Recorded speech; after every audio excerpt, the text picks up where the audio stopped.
మనం పెట్టుకున్న విగ్రహములు అనగానే ఆయన ఏదేదో వేరే మతం గురించి నేను మాట్లాడుతున్నాను అని అనుకుంటారు. No no no no no నేను మన గురించి క్రైస్తవ మతం గురించి మాట్లాడుతున్నాను. క్రైస్తవ మతంలో ఉన్న విగ్రహం, ప్రతి మానవాళిలో ఉన్న, ప్రతి సమాజములో ఉన్న విగ్రహములు, కులం అనే విగ్రహం, మతం అనే విగ్రహం, నీ గర్వం అనే విగ్రహం, నీ అందం అనే విగ్రహం, నీ చదువు అనే విగ్రహం, నీ పలుకుబడి అనే విగ్రహం, నీ ఆస్తి అనే విగ్రహం, నీ అంతస్తు అనే విగ్రహం. ఈ విగ్రహాలను చూసి నువ్వు హెచ్చుకుపోతున్నావు చూసావా? దాని కారణంగా నీవు వాటిని చేసుకున్నది నువ్వే, వాటి యందు విశ్వాసం ఉంచేది నువ్వే. కాబట్టి నువ్వు పతనావస్థలో ఉన్నావు. You are dying on a regular basis, on a daily basis, and ultimately you shall die. చచ్చిపోతావు. You will cease to live. ఇక నీలో జీవము ఉండకుండా పోతుంది. That is the narrative that Bible is. That's the grid that Bible is giving you. విగ్రహారాధన అన్నదే మూల పాపం. దేవుని స్థానములో దేవుణ్ణి ఉంచకుండా, దేవుని స్థానము నుంచి దేవుణ్ణి తొలగించి వనరులకు అనగా సృష్టిలో భాగానికి, సృష్టికి ఆయన స్థానాన్ని ఇస్తే మనం సృష్టికి బానిసలం అవుతాం. అందుకనే డబ్బు కోసం రీసెంట్గా పేపర్లో 3 రోజుల క్రితము 4 రోజుల క్రితము ఆస్తి తీసుకోవటం కోసం సొంత నాయనను రాత్రి దిండు పెట్టి ఊపిరాడకుండా చంపేసిన కొడుకు, తన ప్రియుడితో పెళ్లి చేసుకోవటం కోసం తన సొంత భర్తకే చితి పేర్చిన భార్య. ఫేస్బుక్లో ఈరోజు చూశాను. మన దాని నమస్తే తెలంగాణ పేపర్లో cutting. This is our situation. మానవుడు ఎందుకు పశుప్రాయుడయ్యాడు, ఎందుకు జంతువును పోలి బ్రతుకుతున్నాడు అనంటే, జంతువుల పైన రాజ్యం చేయాల్సినటువంటి మానవుడు జంతువులను దేవుళ్ళుగా చేసుకున్నాడు. కోతిని పూజిస్తే కోతి మాదిరి అవుతావు అని ఆ మాటకు అర్థం. వాటిని చేసుకుని వారును, వాటి యందు విశ్వాసం ఉంచి వారును వాటి వంటి వారే అవుతారు. మనిషి బందర్ కా ఔలాద్ ఎందుకు అవుతాడంటే, బందర్ కో భగవాన్ మంటాయి. అది ప్రాబ్లం. గుర్రాన్ని చేసుకుంటే గుర్రంలాగా తయారవుతావు. ఏనుగును నువ్వు దేవుడు అంటే ఏనుగులాగే తయారవుతావు. అది వద్దు అని ప్రభు చెప్పాడు. నేను I am the king, I am the father, I am the shepherd, I am your husband, I love you so much that I am your lover, I am the king అని చెప్పుకుంటున్నటువంటి ఈ దేవుడిని కాదు we have our own ways, మాకు మా మార్గాలు ఉన్నాయి, నువ్వు light తీసుకో అని చెప్పి ఆయన్ను పక్కన పెట్టడం కారణం చేత మానవుడికి మధ్య ఉన్న సంబంధాలలో కూడా ఇబ్బందులు తెచ్చుకున్నాడు. అలా ఇబ్బందులు తెచ్చుకోవటం కారణం చేత కుటుంబ వ్యవస్థ నిర్వీర్యం, ప్రేమ వ్యవస్థ నిర్వీర్యం, సామాజిక వ్యవస్థ నిర్వీర్యం, దేశం రాజ్యం అనే వ్యవస్థ నిర్వీర్యం, కన్ఫ్యూజన్లో మానవుడు. ఒక 3 వారాల క్రితం సుప్రీంకోర్టు ఒక మాట చెప్పింది. ఏం చెప్పింది అని అంటే, భారతదేశంలో అమ్మాయి పెళ్లి చేసుకోకూడదు అని చెప్పింది, అబ్బాయి పెళ్లి చేసుకోకూడదు అని చెప్పింది. అది చెప్పాల్సిన మాట మనకు తెలియదు, కానీ మన కర్మజోడు చెప్పింది. ఎందుకు ఇలా చెప్పింది అని ఆలోచిస్తే 2 సంవత్సరాలు వెనక్కి వెళ్ళామనుకోండి, అదే సుప్రీంకోర్టు అదే ఢిల్లీలోనే ఉంది. ఈ రోజుకు రాజ్యాంగానికి నిర్వచనం చెప్తుంది, రైట్? కాన్స్టిట్యూషనల్ బెంచెస్ అక్కడ ఉంటాయి. నేను కూడా సుప్రీంకోర్టులో కొట్లాడుతున్నాను, మీకు తెలుసో తర్వాత చెప్తాను. ఏమని చెప్పింది అని అంటే, అమ్మాయి పెళ్లి చేసుకోవచ్చు అని చెప్పి, పెళ్లి కూడా చేసుకోకర్లేదు, 6 నెలలు కలిసి ఉంటే చాలు వాళ్ళు భార్యాభర్తే అనింది. ఎవరు భార్య ఎవరు భర్త చెప్పలా. అబ్బాయి చేసుకోవచ్చు అని చెప్పింది. కన్ఫ్యూజన్.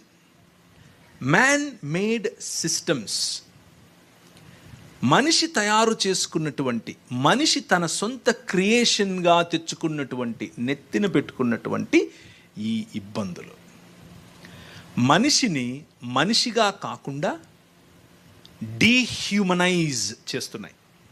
మూడవ మాట, మొదటి మాట మ్యాండేట్, రెండవ మాట డెలిగేట్, మూడవ మాట డీహ్యూమనైజింగ్.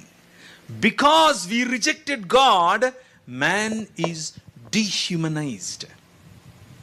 వనరులను తనపైన రాజుగా, వనరులను తనపైన అధిపతిగా, వనరులను తనపైన భర్తగా, వనరులను తనపైన ప్రియుడిగా, వనరులను తనపైన రాజుగా చేసుకున్న కారణం చేత మనిషి మనిషిగా ఉండకుండా తగ్గిపోతున్నాడు. వాటిని చేయువారును, వాటి యందు విశ్వాసం ఉంచువారును వాటి వంటి వారే. జంతువులను చేసుకుంటే జంతువు వంటి వారు, రాళ్ళని చేసుకుంటే రాళ్ళ వంటి వారు, చెట్లను చేసుకుంటే చెట్ల వంటి వారు, కానీ మనుషులు కారు. అర్థమవుతుంది point? The point is, the moment you reject God and you replace God with something else, you become like that. మనిషి ఆ విధంగా మారిపోతున్నాడు. అలాంటి డీహ్యూమనైజ్ అయ్యేటటువంటి స్థితుల్లో నేను ఎలా మళ్ళీ మానవుడిగా బ్రతకాలి? How can I live again in good ways అన్నటువంటి ప్రశ్న. ఆ ప్రశ్నకు సమాధానం ఇప్పుడు రేపు ఉదయం దీని డీటెయిల్స్ చూసే అవకాశం ఉంటుందో ఉండదో, టైం ఉంది కాబట్టి లెట్ us కంటిన్యూ. ఆ రోజుల్లో నిమ్రోదు అనేటటువంటి ఒక రాజు అందరిపైన రాజ్యం చేయటానికి కత్తిపట్టాడు. Violence became the means to rule over people.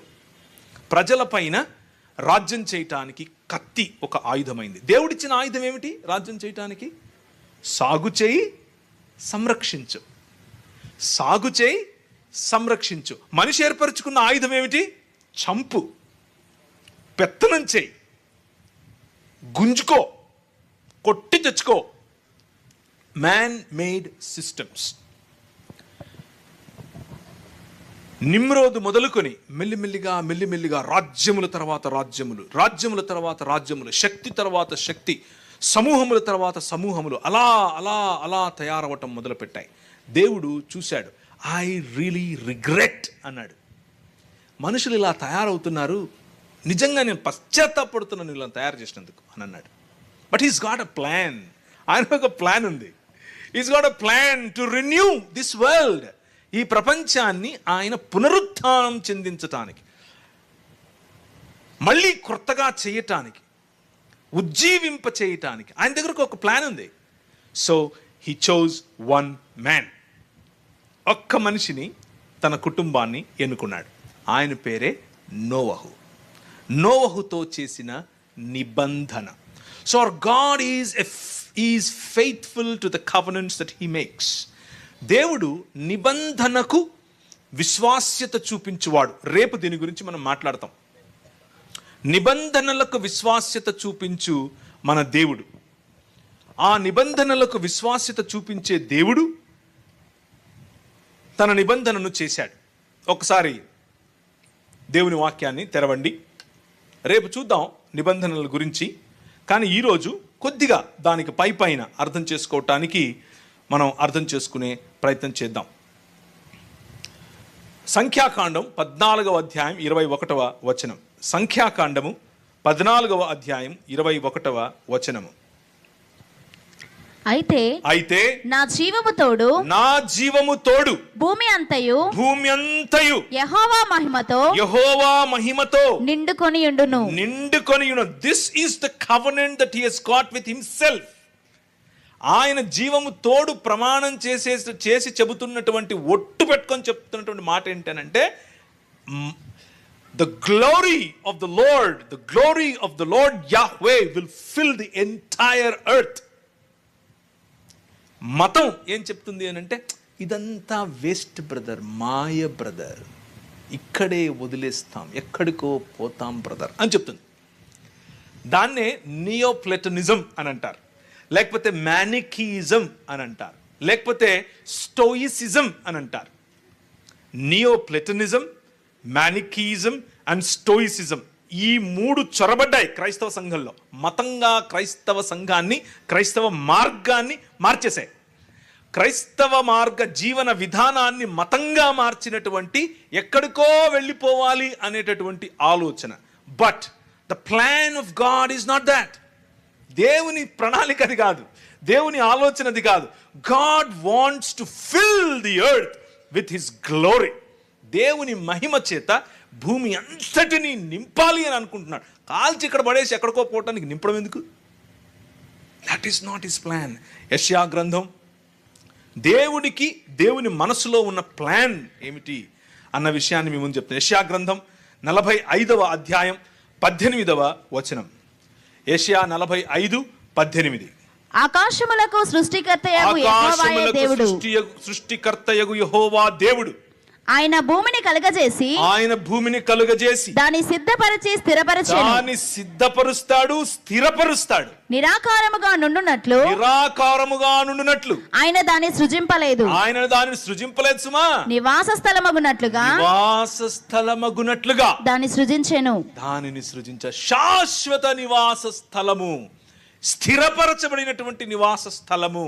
మన సంబంధాలు, మన చదువులు, మన టెక్నాలజీ, మన కుటుంబాలు, మన వ్యవస్థలు ఆయన రాజ్యము క్రిందికి వచ్చినప్పుడు శాశ్వత పునరుత్థానము చెందినటువంటి భూమి ఆకాశములుగా నూతన సృష్టి, నూతన ఆకాశము మరియు నూతన భూమి అనేటటువంటి ఒక సుందరమైన స్వప్నం. That is the plan of God. దేవుని ప్లాన్ అది. Not to escape this world and go somewhere. దీన్ని వదిలేసి ఎక్కడికో వెళ్ళిపోవటం అనేది కాదు. క్వశ్చన్స్ ఉంటే రేపు అడగండి. Okay, I get a lot of questions on this. Questions వస్తే రేపు అడగండి. I will be available for the questions. So the plan of God is, the master plan of God is to fill the earth with his glory. హబక్కూకు గ్రంథం 2వ అధ్యాయం 14వ వచనం. హబక్కూకు 2:14.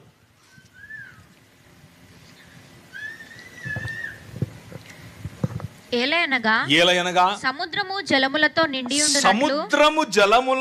నిండియుండునట్లు భూమి యెహోవా మహత్యమును గూర్చిన జ్ఞానముతో నిండును. That is the focus of a plan. ఆయన జరిగించాలి. ఇప్పుడు ఆ ప్లాన్, దేవుడు నువ్వు నాకు వద్దు అని చెప్పి దేవునికి అనగా భూమికి ఆకాశమునకు మధ్య ఒక అగాధమును, ఆకాశం అంటే పైన చూస్తే కనిపించే స్కై కాదు, that is not what it means. ఆకాశం, the place of God, the dwelling place of God, దేవుని నివాస స్థలం అని చెప్పొచ్చు. ప్లేస్ అనగానే మళ్ళీ ఆయనకు ప్లేస్ కావాలా అని అనుకుంటే ఆల్రెడీ డిస్క్లైమర్ చెప్పాను. For the lack of words I'm using that word. దేవుని నివాస స్థలము నిజానికి మనం, కానీ మనమేమన్నాం? నువ్వు మాకు వద్దన్నావు. సో భూమి ఆకాశముల మధ్య అనగా దేవుని నివాస స్థలమునకు మరియు భూమికి మధ్య అగాధం ఏర్పడింది. మానవుడు నువ్వు నాకొద్దు అని స్వతంత్రుడవ్వాలనుకుని, కానీ ఈ లోకానికి, ఈ లోక మర్యాదకు, పడద్రోయబడినటువంటి ఆలోచన విధానానికి బానిసైపోయాడు. బానిసైపోయిన మనిషిని దేవుడు విమోచించాలి, విడిపించాలి.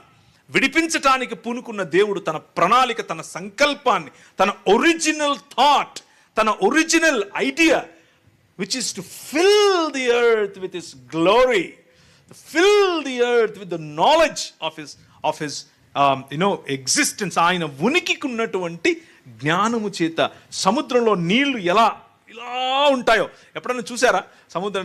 సముద్రం తట్టును నిలబడితే మీరు అలలు వస్తూ ఉంటాయి, అది చూస్తే మీకు కనబడదు. కొంచెం ఎత్తులోకి వెళ్ళి చూడండి, కనుచూపు మేర ఈ కొండ ఎంత ఎత్తుందో అంతకంటే ఎక్కువ లోతులోనికి నీళ్లు అలా స్థిరంగా ఉంటాయి. That's the vision. That's how God wants to fill the earth and human societies with him. ఆయన గుణలక్షణములతో ఈ ప్రపంచాన్ని ఆ విధంగా ఆయన నింపాలి అని అనుకుంటున్నాడు. మతం దానికి కరెక్ట్గా ఆపోజిట్గా ఇది వదిలేయాలి, ఎక్కడికో వెళ్ళాలి అని చెప్తుంది. ఆయన గుణలక్షణాలను నింపాలి అనుకున్నటువంటి ప్రభువు ఆయనను రిజెక్ట్ చేయటం ద్వారా ఆయన సన్నిధిని కోల్పోయిన మనిషి. వారిని విడిపించటం కోసం నూతన సృష్టి కార్యాన్ని మొదలుపెట్టాడు. నూతన సృష్టి కార్యం ఎవరితో మొదలైంది? నోవహుతో మొదలైంది. నోవహుతో ఆయనకున్నటువంటి ఈ ఆలోచన సందర్భం, ఈ ఆలోచన యొక్క పరిధిలో చేసిన నిబంధన, I'm not a God that destroys, I'm a God that rebuilds the things. నేను నశింపచేయను, నేను నాశనం చేయను, నీ ద్వారా క్రొత్త సృష్టిని నిర్మిస్తున్నాను, క్రొత్త సృష్టిని నిర్మిస్తున్నాను. నీవు, నీ కుటుంబం, ఈ జంతువుల్లోనూ, పక్షుల్లోనూ, పురుగుల్లోనూ, ప్రతి ఒక్క దాంట్లోనూ ఒక్కొక్క జత తీసుకో. And I will bring a progeny to fill the earth again with the people of God, to fill the earth again with the presence of God. దేవుని సన్నిధి, దేవుని ముఖకాంతి చేత నింపబడినటువంటి దేవుని ఇంటిని నేను కడుతున్నాను. నేను ఆయన ఇంటిని కడతాను, నేను నా నివాస స్థలాన్ని కడతాను అని చెప్పినటువంటి దేవుడు. సో నిమ్రోదు కాలములో ఉన్నటువంటి ఒక మహా సామ్రాజ్యం, ఒక గొప్ప బాబేలు గోపురమే కడదామని అనుకున్నారు. దేవుడు అన్నాడు, అరే పిచ్చోళ్ళారా, ఒకసారి చూస్తారా 2వ అధ్యాయం కీర్తనల గ్రంథం. అన్యజనులు ఏల అల్లరి చేయుచున్నారు, రండి వారి కట్లు విప్పుదము అని భూరాజులు తమలో తాము ఏం చేసుకుంటున్నారు? అన్యజనులు ఏల అల్లరి చేయుచున్నారు, జనములు ఏల వ్యర్థమైన దానిని తలంచుచున్నవి. మనము వారి కట్లు తెంపుదము రండి, వారి పాశములు మన యుద్ధము పారవేయుదము రండి అని చెప్పుకొనుచు భూరాజులు యెహోవాకును ఆయన అభిషిక్తునికి విరోధముగా నిలబడుచున్నారు. భూరాజులు వాళ్ళ సొంత స్కీమ్స్ అండ్ ప్యాటర్న్స్ అండ్ వేస్, వాళ్ళ సొంత ఆలోచనలు, వాళ్ళ సొంత మార్గాలు, వాళ్ళకున్నటువంటి స్కీమ్స్లో నేనేదో మనిషిని ఉద్ధరించేస్తాను, నేను మనిషికి ఉన్నటువంటి కట్లు విప్పేస్తానని అనుకుంటున్నారు. బట్ ఏం చేస్తున్నాడు? ఆకాశమందు ఆసీనుడగు వాడు నవ్వుచున్నాడు, ప్రభువు వారిని చూచి అపహసించుచున్నాడు. God laughs at them, he laughs at that. What are you doing? నీకు అర్థమవుతుందా?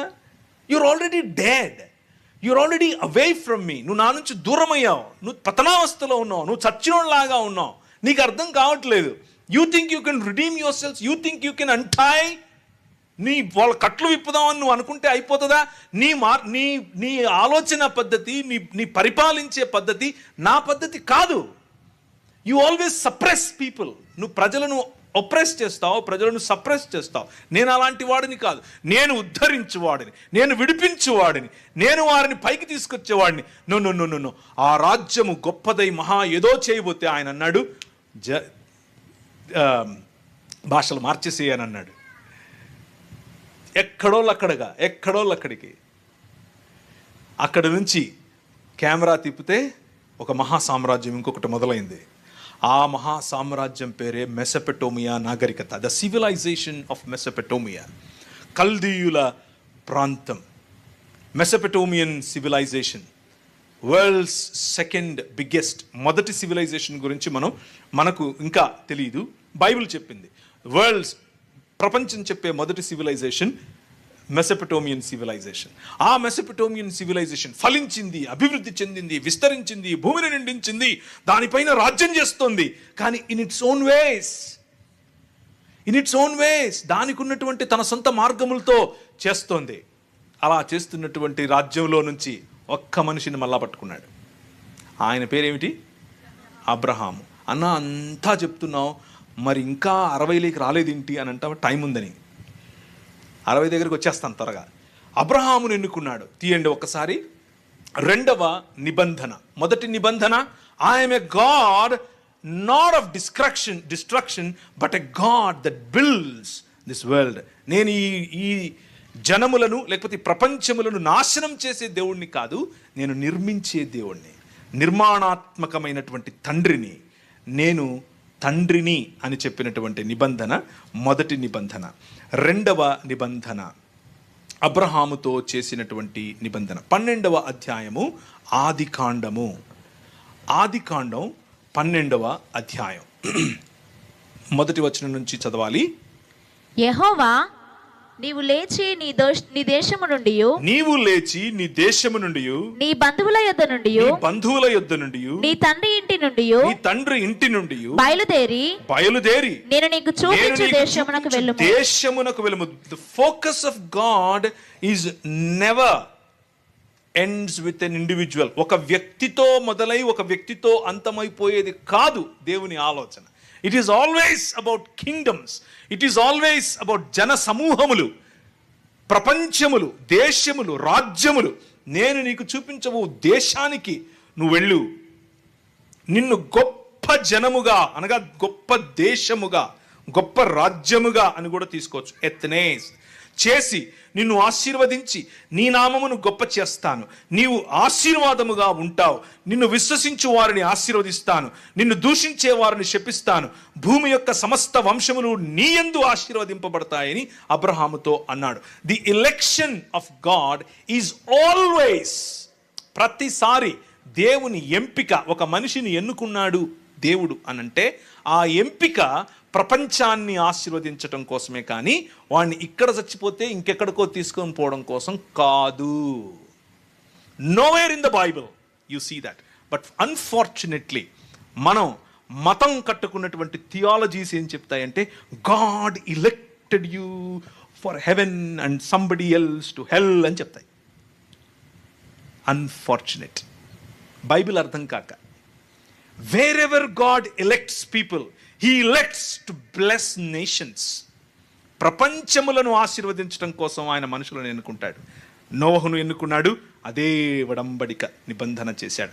అబ్రహామును ఎన్నుకున్నాడు, అదే ఒడంబడిక నిబంధనను చేశాడు. ఏంటా నిబంధన? నీ ద్వారా నీ యందు ఆశీర్వదింపబడతాయి. భూమి యొక్క సమస్త వంశములు నీ యందు ఆశీర్వదింపబడును అని అబ్రహాముతో అనగా అబ్రహాము ఆ మాటను విశ్వసించాడు, నీతిమంతుడుగా తీర్చబడ్డాడు. That simply means to correct yourselves from the fallen situation, all you need to do is turn to God and believe what he says. దేవుని యొక్క ఈ ప్లాన్, దేవుని యొక్క ఈ ప్రణాళికను అర్థం చేసుకొని ఆయన వైపుకు తిరిగితే that's all you can do. Tonight, ఈరోజు రాత్రి కూర్చున్న మీలో కేవలం మత ప్రాతిపదికన మాత్రమే ఎదుగుతున్న ఒకవేళ ఉంటే, ఇంకా ఈ గొప్ప దేవుడు, ప్రపంచాన్ని ఆశీర్వదించాలనుకుంటున్నటువంటి దేవుడు, ప్రపంచాన్ని తన కుటుంబముగా మార్చుకోవాలి అనుకుంటున్నటువంటి దేవుడు మీకు పిలుపునిస్తున్నాడు. If you want to be part of that, ఈ గొప్ప ఉద్యమంలో గనక నువ్వు భాగమవ్వాలి అని అనుకుంటే నిన్ను ఆయన ఎన్నుకోవటానికి సిద్ధం. నీ ద్వారా ప్రపంచాన్ని ఆశీర్వదించడానికి ఆయన సిద్ధం. నీ ద్వారా ప్రతి వంశాన్ని ఆశీర్వదించడానికి ఆయన సిద్ధం. ఆయన ఒడంబడిక, ఆయన చేసిన నిబంధన, నీ ద్వారా ప్రపంచాన్ని ఆశీర్వదిస్తాను. It is not destruction, but it is blessing. ఆశీర్వాదం. That's the exact opposite is what religion is. దానికి కరెక్ట్గా ఆపోజిట్గా చెప్పటమే మతం. రేపు చూద్దాం దాని గురించి.